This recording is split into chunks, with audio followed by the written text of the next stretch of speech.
Ito ang Boreas Island, isang bahagi ng Masbate na makikita sa Bicol Region.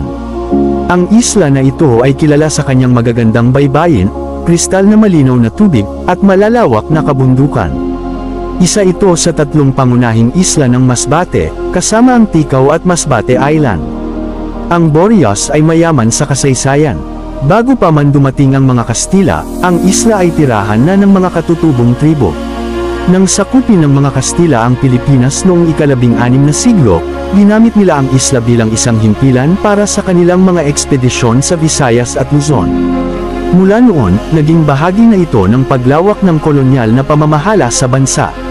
Sa kasalukuyan, ang Boreas Island ay kilala rin sa kanyang mga dive sites na mayaman sa marine biodiversity, pati na rin sa mga baybayin tulad ng Animasula Island at Sombrero Island, na may kakaibang mga rock formations at puting buhangin na parang alikabok.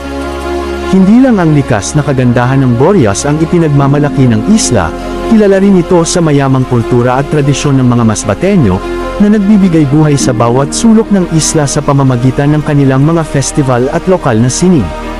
Kung nais mong maranasan ang isang hindi malilimutang paglalakbay, Boreas Island ang sagot.